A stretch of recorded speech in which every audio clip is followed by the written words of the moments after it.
Please take your seats. The Solve Innovation Future is about to begin.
Please take your seats. The Solve Innovation Future is about to begin.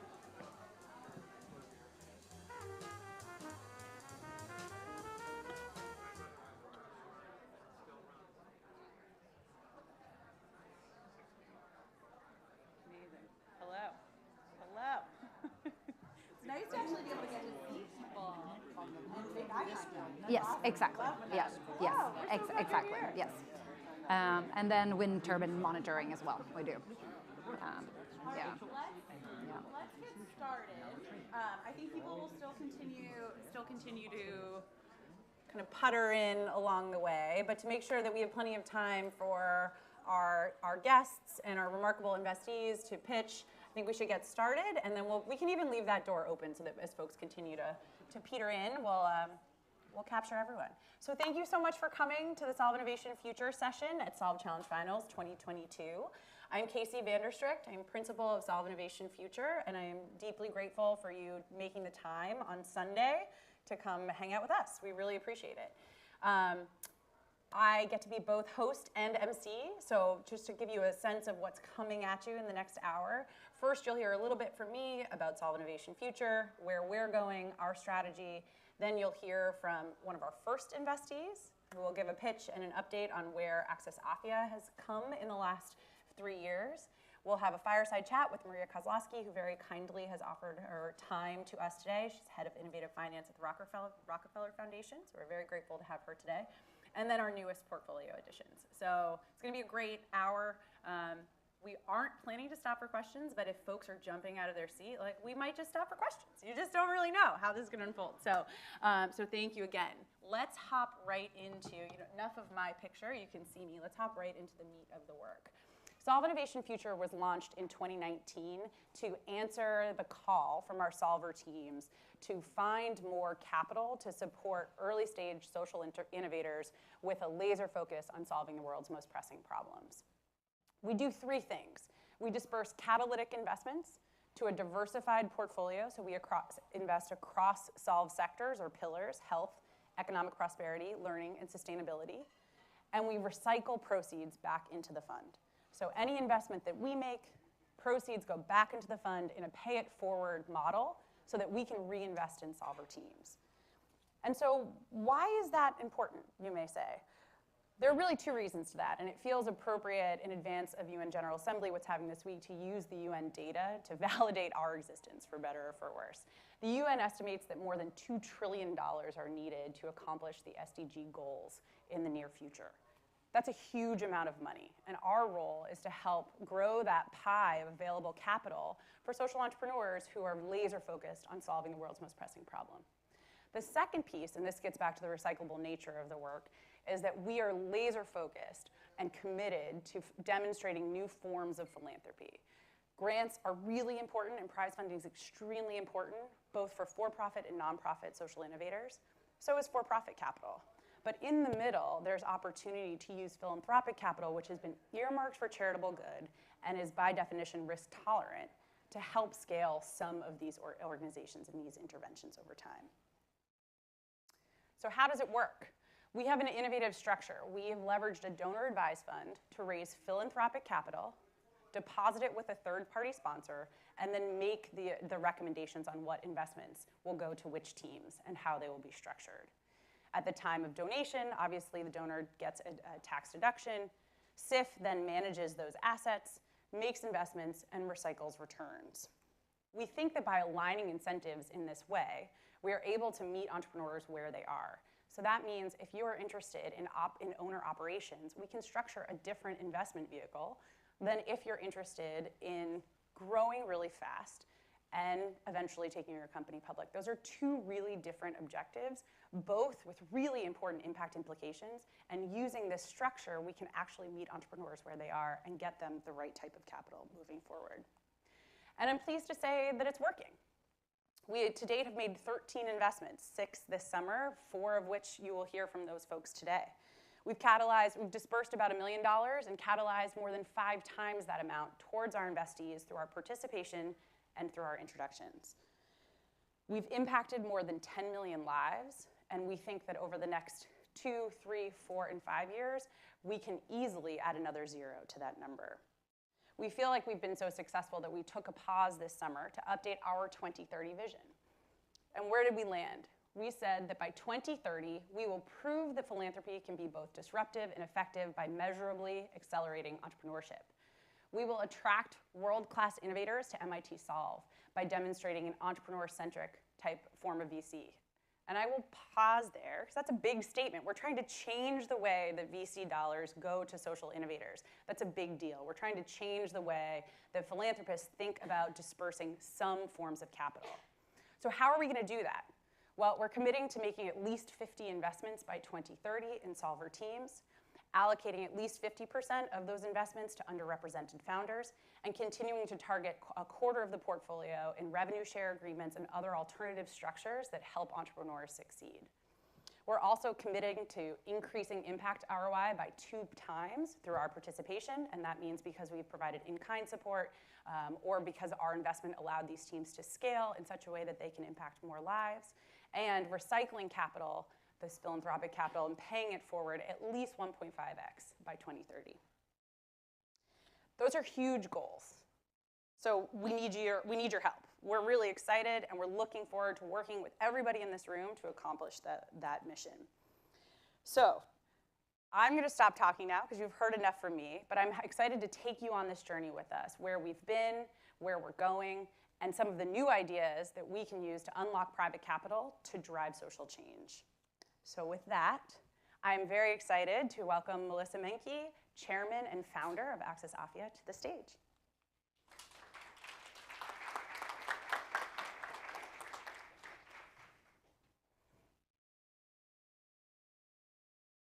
Hi, everyone. My name is Melissa, and I'm the founder of Access AFIA, an innovative healthcare company in Nairobi that gets quality healthcare to low-income Kenyans at a disruptively low cost. For a long time, Jane did not understand why she was tired all of the time. She had kids, she had a job, she had grandchildren. Being tired was just her life. When we met her at a blood sugar camp, her diabetes diagnosis felt like a death sentence. Jane could not afford to have a chronic condition, and she certainly was not going to bankrupt her family to pay for the care that she needed. Jane left her life in fate's hands. And this is exactly what it's like to get healthcare for the 85% of Kenyans who are living under $5.50 a day. Healthcare is not affordable for people like Jane, who have to use a week's worth of wages just for one visit at a private clinic. And worse, healthcare in Kenya is a gamble. Public hospitals are out of about 50% of stock on any given day. Ineffective diagnoses are more common than accurate and correct ones. And more people are dying every year because they're using healthcare that doesn't work than people who don't have access to healthcare at all. COVID-19 has showed us what is wrong with our primary health systems. And we believe the time is now to rebuild something that actually works for people like Jane. And that is what our Kirafa platform does. Kirafa is a healthcare platform that empowers local healthcare workers to be primary healthcare entrepreneurs. It takes our decade of experience in primary care operations and turns that into tools that are helping over 100 people today provide care for a network of over 400,000 patients. The business model is simple. In exchange for a licensing fee and a revenue share, we provide a clinic-in-a-box setup and ongoing operational support. Kirafa would not exist without MIT Solve's Innovation Fund. Casey found us when we had a network of 12 clinics, and the funding helped us take that knowledge and turn it into a system that other people are actually using today. But that funding was really effective because we used it next to our innovation playbook, and that's something I want to share with you all today. Sure, good tech is at the core of our playbook, but we believe scale comes from 3 key pillars. 1, investing in countrywide distribution. 2, building platforms that integrate. And 3, designing first for the mass market. And I'll show you how that's exactly what we've done. First, the Kirafa platform facilitates a network of nationwide healthcare providers by providing the space people need, a clinic-in-a-box easy setup, the stuff people need, procurement of rapid and digital diagnostics and ongoing quality meds. We support the staff needed for healthcare, ongoing training through Access Afia Academy, and franchisee support groups for our entrepreneurs. And finally, we power the systems people need, from the digital management of patient data and clinic operations to a custom telemedicine and messaging platform. By taking the hassle out of running a healthcare outpost, we've been able to accelerate distribution of healthcare services in 4 counties in the last 3 years. Second, our platform integrates with people who want to work with us. And that means we're integrating with payment partners like Triggerize, stock fulfillment partners like Live Stores, and many more. But accelerated distribution and an open platform would mean nothing if it wasn't for the people that we serve. At Access Afia, really the core of what makes us tick is the mass market design pillar. By upskilling non-physician clinicians to provide quality care, over 80% of what people need day to day, the average cost of a visit in our network is under $3. That is 1/5 of what our patients would see at a surrounding clinic. This market development we are doing is one of the biggest differentiators of the Kirafa platform today. In serving over 400,000 people, it means one thing: Kirafa works. We are the highest rated primary healthcare provider in Kenya by SafeCare, who has evaluated hundreds of clinics across the country. We have maintained 99% stock availability of essential drugs, and over 96% of our patients last month text us back to tell us that they were feeling better within 3 days of a visit. We've got an exciting rollout plan that I'd be happy to discuss with any of you today on how we want to ensure a world where patients like Jane don't have to decide between providing for their families and saving their own lives. But what I want to leave you with is, as we sit here and we dream today at the MIT Solve community about a tech-enabled and better future, let's remember the elements that actually make tech scalable. And from where I sit, that means investing in distribution, building platforms that play nicely with others, and ensuring we're designing first for the mass market. I think if we can do that, we can support not just solutions, but real systems change. I hope you decide to consider partnering with Kirafa as we provide our healthcare solution, which is affordable, effective, and powered by scalable technology from end to end. Thank you so much for your time.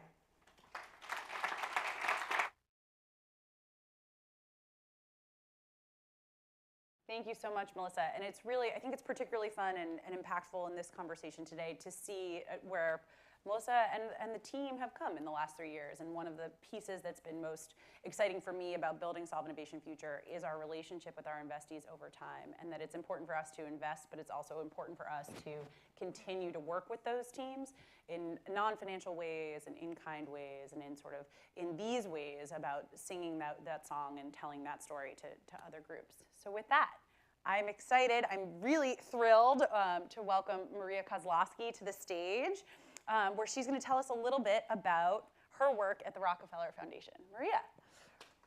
Thank you. Great.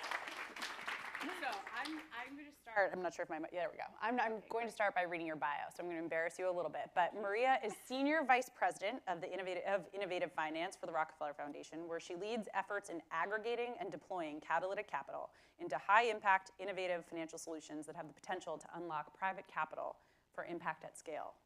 Prior to her work at the Rockefeller Foundation, Maria was Global Head of Private Equity Funds at the IFC, and she's held leadership positions at Lockheed Martin and the World Bank. Maria has a bachelor's from MIT, an MBA degree from Wharton, and a master's degree from Johns Hopkins. She is a chartered financial analyst. So we are so pumped to have you today because we have a lot to learn, I think, from what you are doing and what you see in the world. But especially as an MIT alum, I'd love to hear just a little bit about your journey and how you landed in this current role and what makes you excited about innovative finance based on all the choices you had as an MIT alum. Okay, well, thank you for the intro. I will say I feel a very close tie to MIT because I think if I hadn't been at MIT, probably my career path wouldn't have gone this way. So I majored in math at MIT, course 18. If you're an MIT alum, everything was in numbers. I also did a lot of computer programming at the time. And when I came out, my first job was in banking. It was back when banks, financial institutions decided to really go down the path of optimization models and so forth, and did that for a couple of years and went back to grad school because that's what we did. You spent sort of 2 years out in the world and went back to grad school. And my career was very much shaped by the world as it was at the time.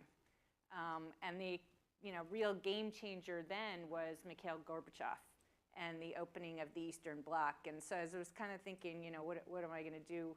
The easy thing really would have been to go to Wall Street, but I just wanted to be on the front lines. And so that began a career where I spent much of the 1990s in Eastern Europe, in Warsaw, later in Moscow.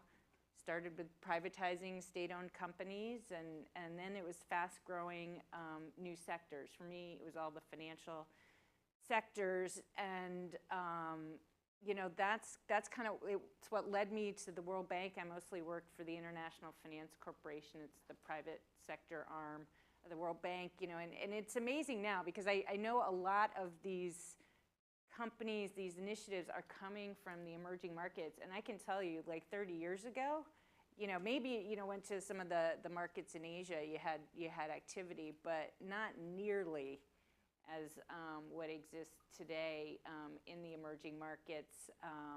I came to the Rockefeller Foundation 2 years ago. I'd had a long career. Much of it was at IFC within the World Bank, and as I said, started with the financial sector, and what's kind of exciting over time is that private equity and now venture capital. Like venture capital is now in Africa.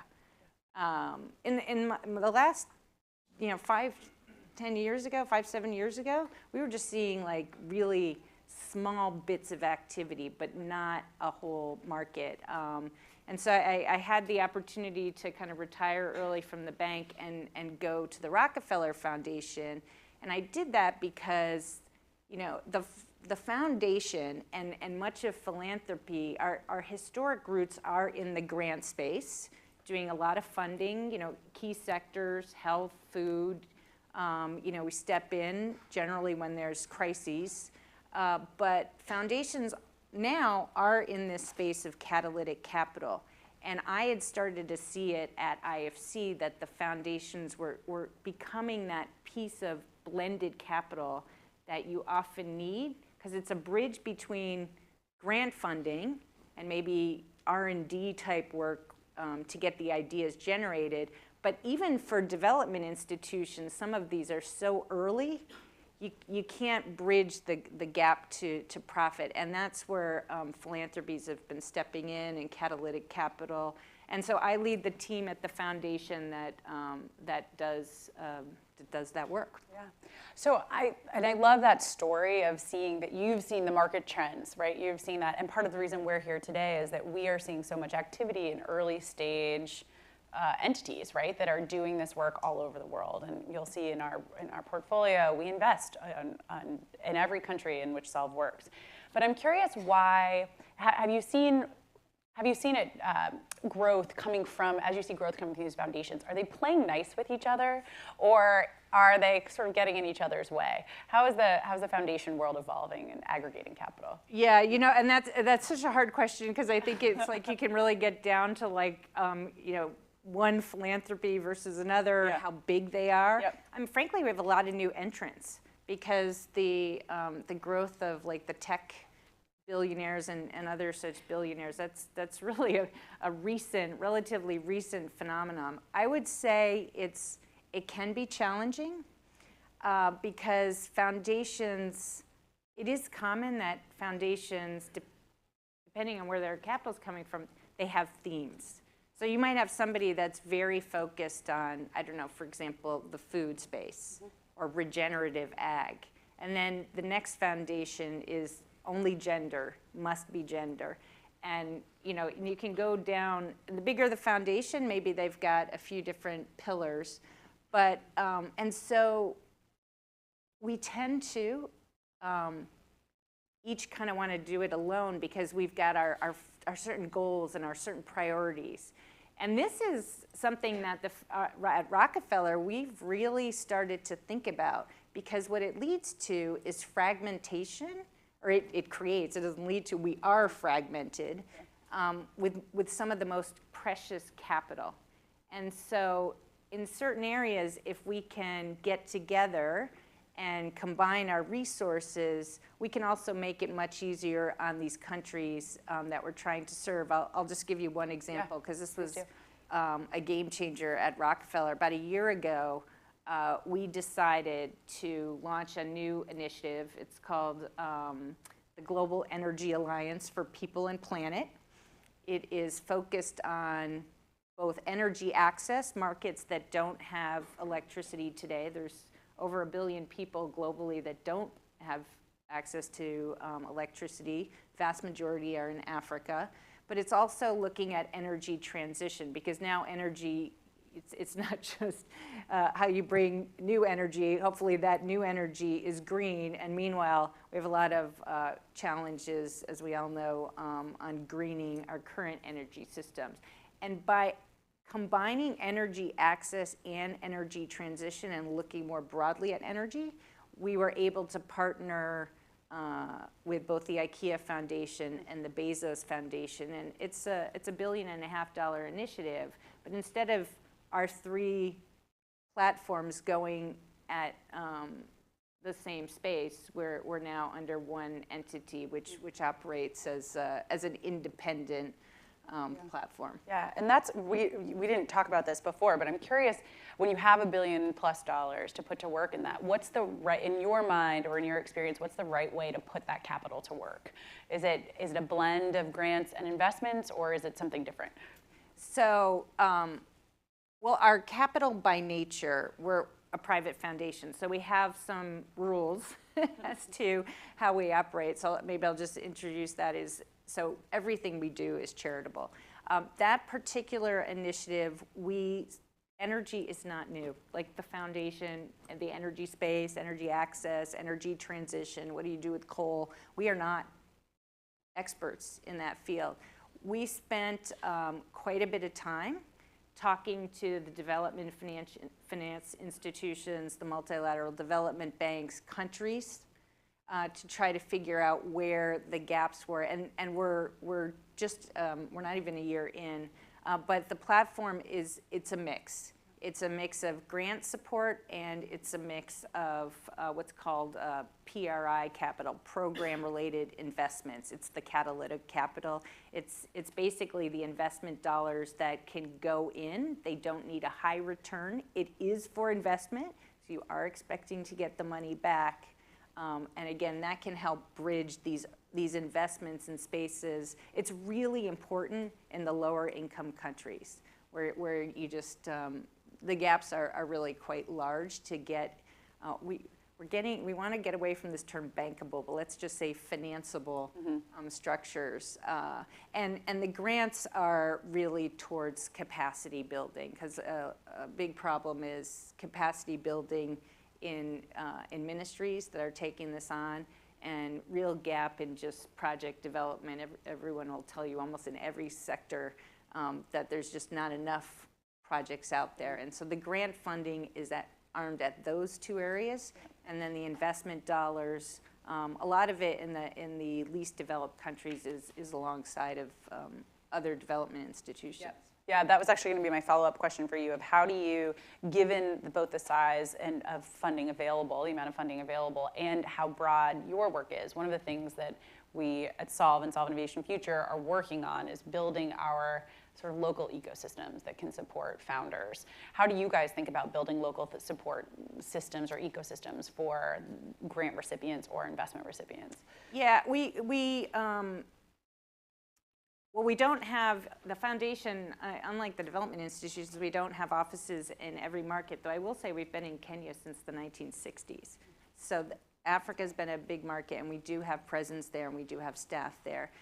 In this initiative, the Energy Alliance, we are leveraging relationships with the development institutions that essentially have offices in each. And we are, this initiative, identifies some priority countries, and in those countries we put staff from the Alliance, but we are quite focused on having local presence and having involvement of local communities. Yeah.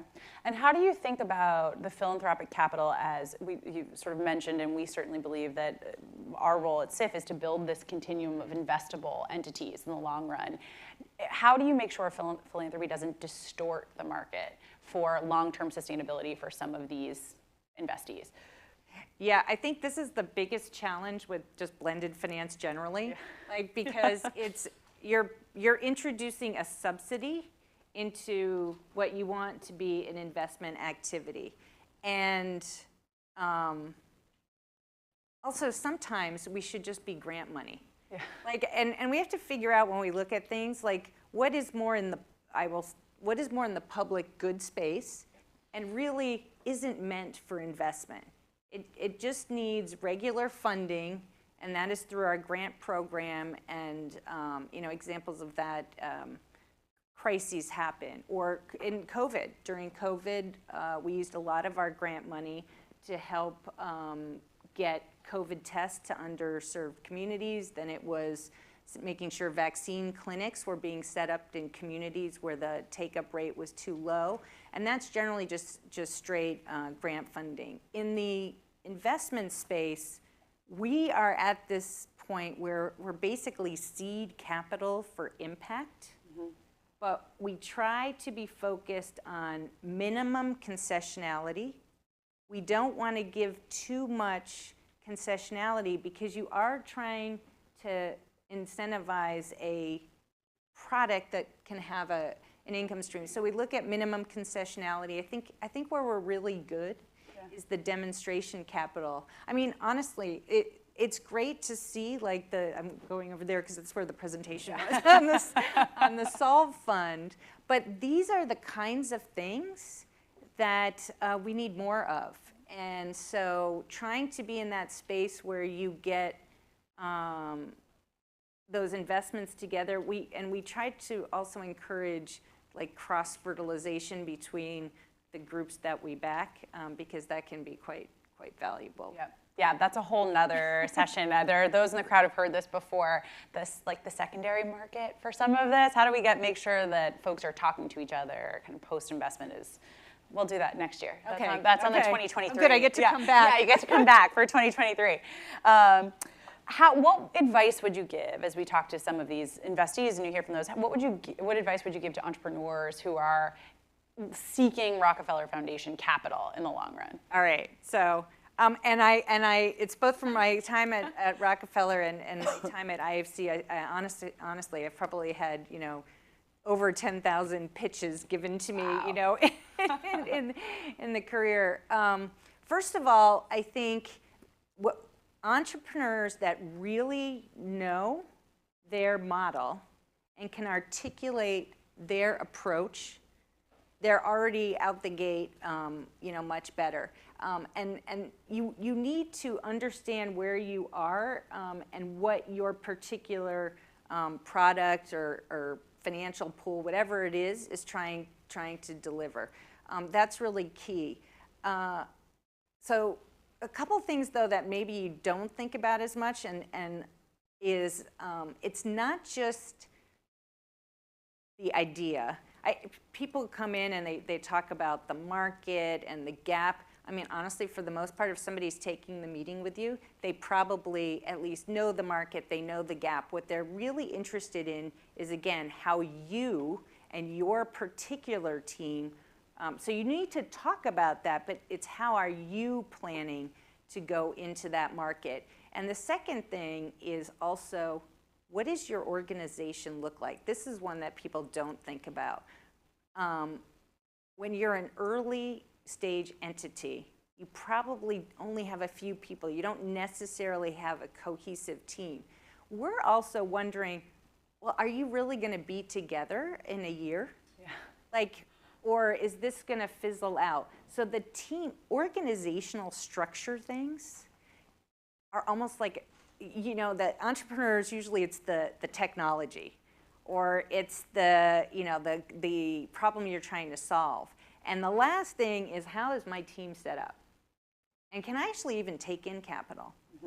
Can I actually even take your capital and be able to make sure that the capital is going to the right end use? So I would say organizational structure things, really important, to the extent that you can research your investor base before you go. Yeah. That is try to find what else do they invest in? Where are they on the investment spectrum? Are they an impact investor? Are they kind of a commercial investor that just has a particular interest in your area?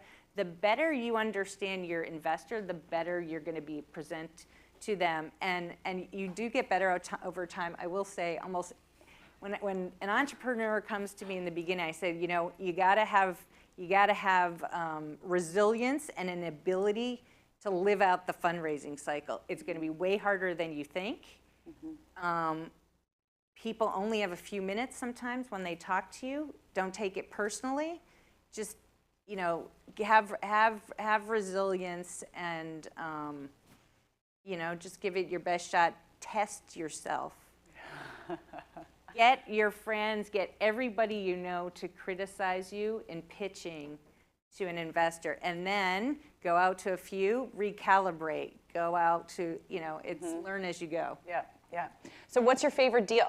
Of all the deals in all the years, what's your favorite deal? I knew she was going to ask me this. So there are two things right now that I'm going to talk about. One, because there's so few women in technology. Yeah. In the early 2000s, it's probably hard to believe this now, the Chinese venture capital market didn't have that many players. The funds that had been raised to date were largely investing in state-owned enterprises. Not a lot of activity. And one of the early things we backed at IFC, in the first round of the kind of new generation, I had been going at that point to China for a few years, and I had met someone, it was a woman, and she used to be in a big firm. She was always kept, by the way, down at the end of the table. There'd be like 10 men and then this one woman at the end. She had the most interesting insights on the market, China. And then she went out and she spun out. And a lot of people, I would say the vast majority, she had a really hard time raising capital. But IFC, we ended up backing her. And I'll tell you, she is the best performing, fund in the IFC portfolio. I'm pretty sure. I've been gone since IFC 2 years, but I'm pretty sure that's still the case. And she's also one of the best performing venture capital funds in China, period, today.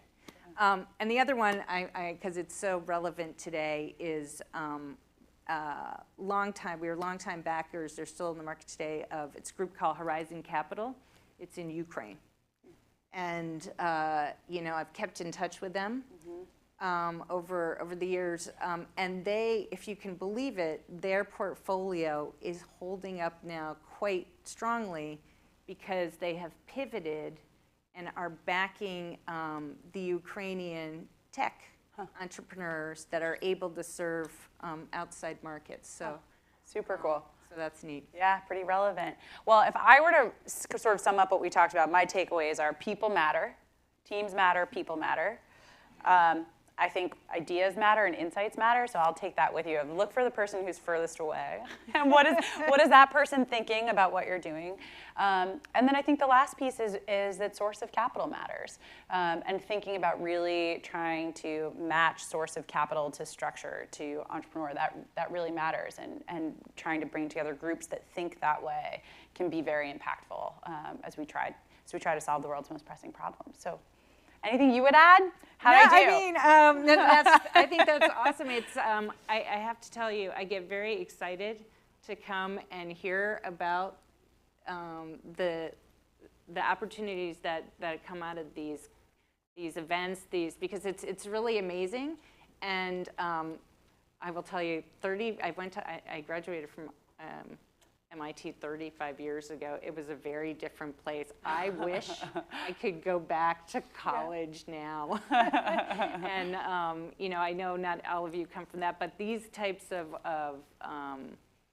initiatives that come out of schools like MIT that bring your entrepreneurs together from many different places are super exciting. So thanks for having me. Thanks for coming. Thank you to Maria for your time. You can. Perfect. All right, so now is our chance to get to know some of the new Solve Innovation Future investees, and we are going to start with Nicholas Acosta, co-founder and CEO of Don Doctor. Nicholas, do you have a clicker? I do. You're good. All right. Thank you.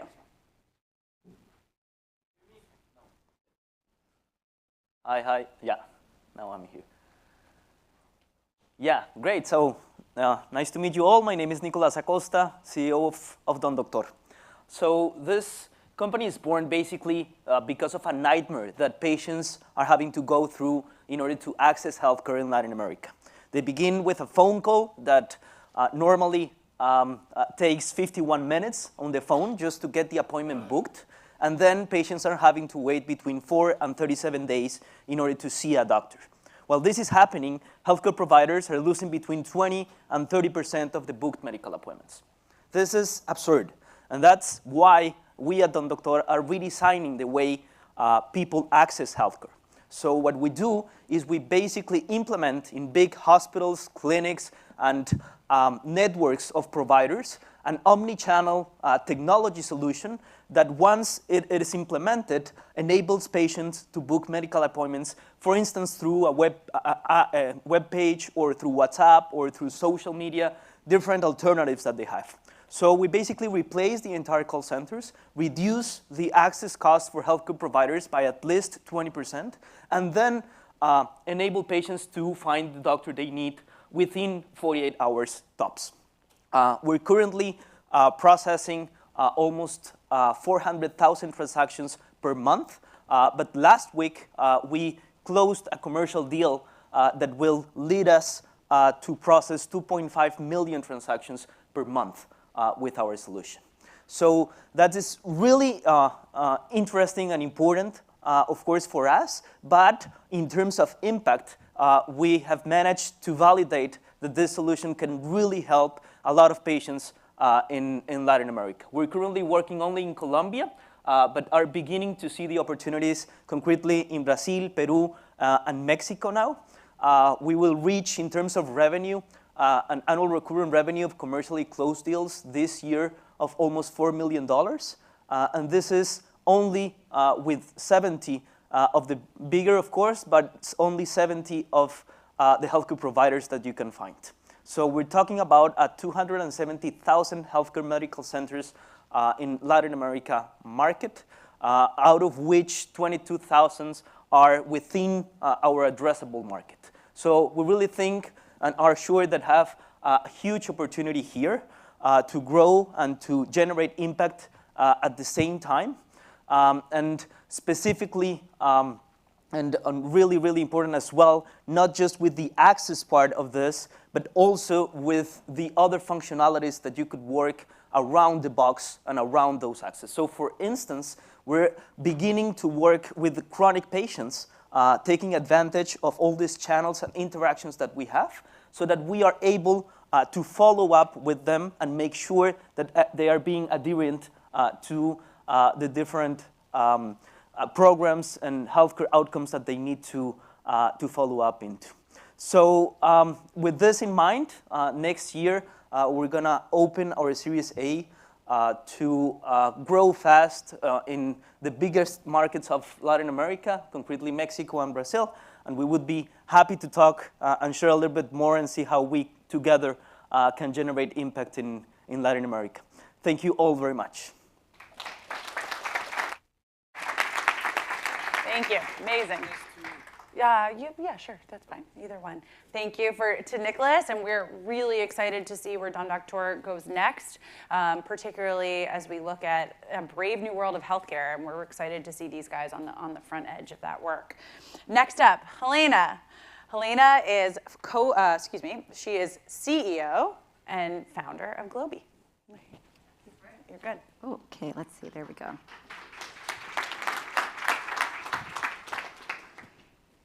Hi, everyone. Really great to be here today. Helena Samsio, CEO and founder of Globi. And at Globi, we realized that there is a gap in the access to climate data and crucial Earth observations.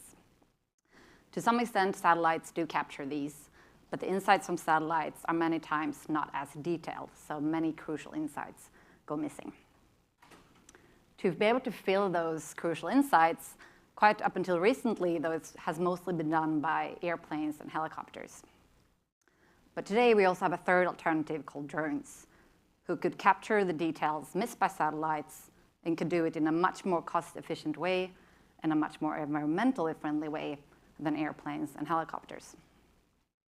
So at Globi, we were thinking, what if we could tap into all these drones that are out there capturing image data and make sure that that reached the actors in need of understanding the world and take action based on correct data. So that's what we now have done. And we do that through the world's first crowd-owning platform, which is really what the name suggests. We crowdsource data from drones in 119 countries today.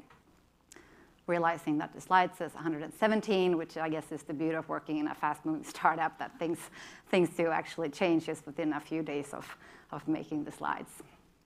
But what that really means is that actors out there like the World Bank, United Nations, renewable energy companies, and universities, they have access to customized data from drones in 119 countries that they can just receive within a very short time frame and automated through our API system directly into their databases. Crowd-owning drones are out there capturing data from Antarctica to Australia. We're being part of preventing malaria outbreaks in Malawi by early identification of mosquito breeding sites. We monitor water pollution in Sweden by identifying algae bloom and oil spills. We monitor deforestation and tree health in California, Morocco, Ghana, and along the Great Green Wall. We help renewable energy companies in Southern Europe pinpoint where to build the next solar parks. And we help actors map floods around the world, which is something that is very much impacting not just Pakistan at the moment, but in very many places. The clients get access to these data either as raw imagery or as digital maps, 2D maps, 3D maps, elevation maps, thermal maps, whatever they need to get the insights to be able to take action. We did impact 31 million people and their surrounding environments up until today. And we have a very ambitious goal of being able to impact 3.6 billion people by 2030. And on that impact and scaling journey, you definitely need partners and investors. So I'm super thrilled and happy about our partnership with MIT Solve and MIT CIF. So anyone who's also interested in what we're doing, I'm here today to talk more about that. We're raising our next round, Series A, next year. So of course, also interested to speak to you about that. Thank you very much.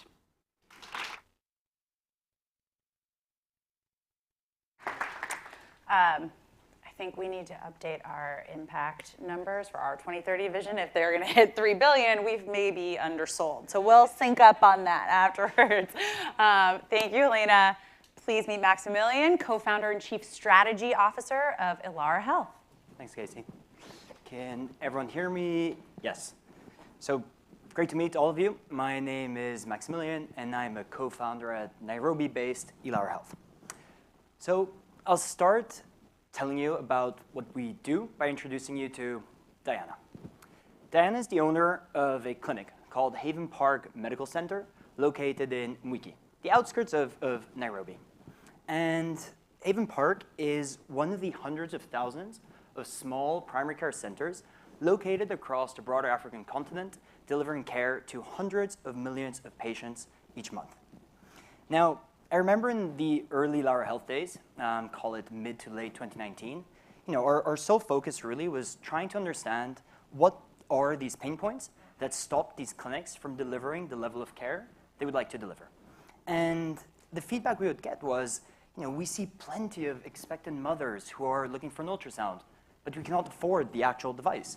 Or we want to open up a diabetes clinic to manage our chronic disease patients, but we need to send them to public facilities or private centers they cannot afford to access simple HbA1c blood tests. So this really became, an aha moment for us, where we said, okay, great. How can we leverage innovative financing mechanisms to help equip these facilities to be able to deliver the care they need to deliver? And our model here really centers around this notion of flexible financing, really bringing equipment and consumables, as well as digital solutions to help clinicians such as Diana deliver better quality care. So how has this gone? Over the past 3 years, we've partnered with over 1,200 clinics across broader Kenya, indirectly reaching over 3 million patients walking through these clinics every single year. We've been able to generate revenue off the back of this financing model, really working aligned with these clinicians in driving their top line as small businesses and really unlocking a sustainable model towards impact. We have high NPS amongst our clinics. They see the value in the services we're bringing them. They're able to offer services they were previously unable to offer. They're able to improve outcomes where they were previously unable to offer certain diagnostic tests, certain forms of medication, certain forms of clinical services. And what really excites us here is this potential for sustainable impact. By finding these high potential entrepreneurs across Kenya, across the broader continent, we have the potential to impact tens of millions, hundreds of millions of lives. Now, throughout our journey, we've made mistakes. We've learned. We keep on learning. The learning never stops. And we've been incredibly fortunate to have raised a mix of equity, debt, and grant-like funding and worked with fantastic partners such as MIT Solve and MIT CIF. We're currently raising an extension round off the back of our last Series A to really consolidate our presence in Kenya and set us up for continental expansion starting 2023 onwards. We'd love to have a discussion with any of you who'd like to join this adventure, with any of you who are curious in what we're building, who would like to exchange ideas or learn more. So please do reach out and help us partner with more clinician entrepreneurs across the continent and impact lives. Thank you.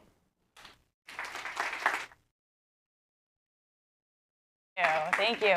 And two pieces that I will notice, it's been really fun to watch Maximilian and his team and Melissa and her team actually work together. So we sort of referenced that in the conversation with Maria, that we continue to look and try to connect our investees. So it's really fun to see that in action. And you'll also, I didn't point this out in advance, but of these new investees, 2 of the 4 were 2021 solvers and 2 were solvers from previous years. So CIF continues to be sort of the alumni program of keeping folks in the network and then continuing to support them over time. So with that, last but certainly not least, I'm thrilled to welcome Benjamin to the stage. Benjamin is founder and CEO of MacroEyes. I think I need a, okay. Thank you. Hello. Let's see here. Is this moving us forward? There. Okay. So I'm going to talk a little bit about supply chains, and I'm going to talk a little bit about our work in supply chains. I think all of us, over the course of the pandemic, supply chain, which used to be this sort of very abstract thing that is off stage, became very much front of stage. And I want us to think about supply chains in two ways. One, they're very important for everybody on planet Earth, and perhaps for planet Earth itself, and that supply chains are a balancing act. They quite literally are required to balance supply and demand. So there's a part of it that fundamentally balanced, and then a part of it is fundamentally a prediction problem. And I think as I speak a little bit more about our company and who we are, you'll see why I'm interested in that as a prediction problem. But what makes supply chains complex is that you have to balance supply against demand, but you have to think about supply now for demand later. And that combination of prediction and balance is probably why many crucial supply chains don't work particularly well. Macrise, the company that I lead and that I founded, is a technology company. We see our mandate as shifting the line of sight for both supply and demand. And what that means is shifting crucial supply chains so that they're able to respond better to what is coming next, rather than solely looking backwards and assuming that the future is this sort of smooth version of what already happened.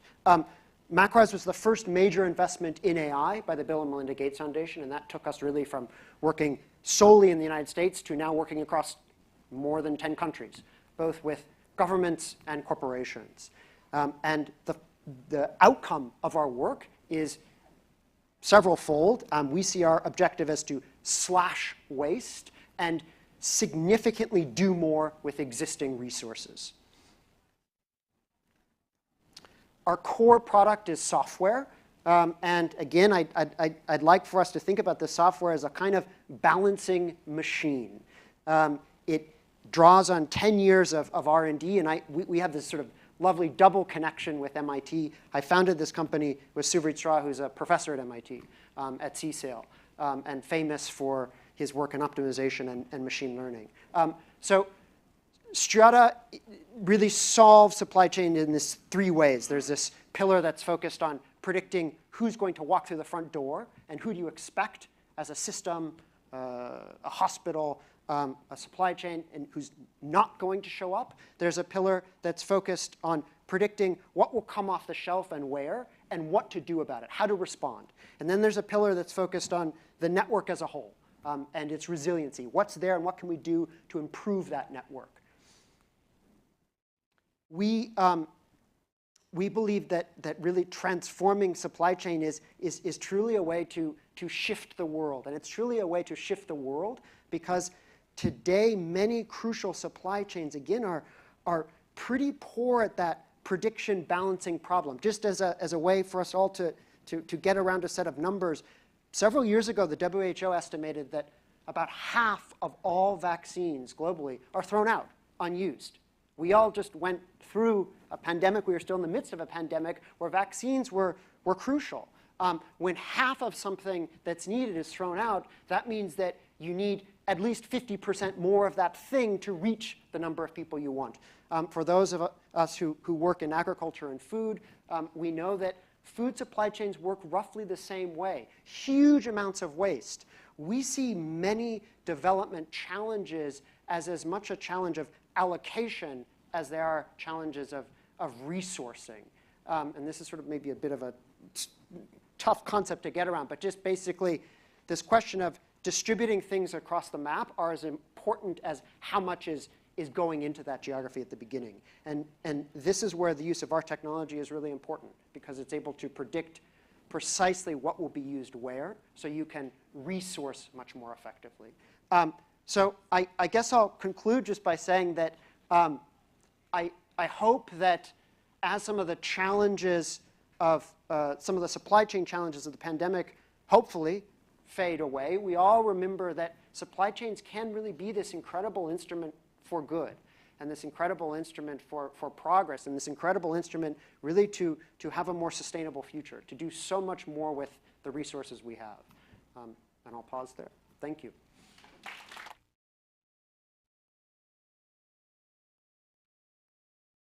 Thank you, thank you.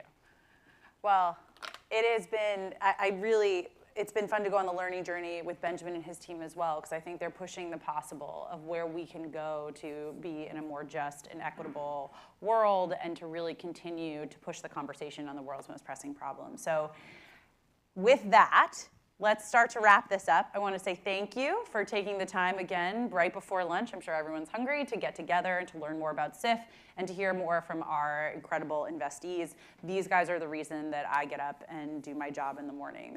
They're doing the hard work every single day. I am putting out a call to action. We've shared our 2030 vision with some adjustments that we're going to dream even bigger for a venture market that's entrepreneur friendly and solutions focused. I ask you at the end of this conversation to make a commitment to fund Solve, to fund SIF, to fund these innovators, to think about your networks and think about where we can plug these teams in together, to be working together to reach scale, to solve some of the world's most pressing problems.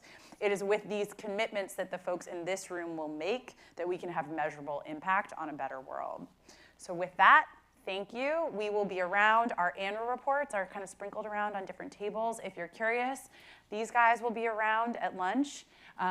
Go forth and as always, reach out with questions. We are so grateful to have you on our team. Thanks so much.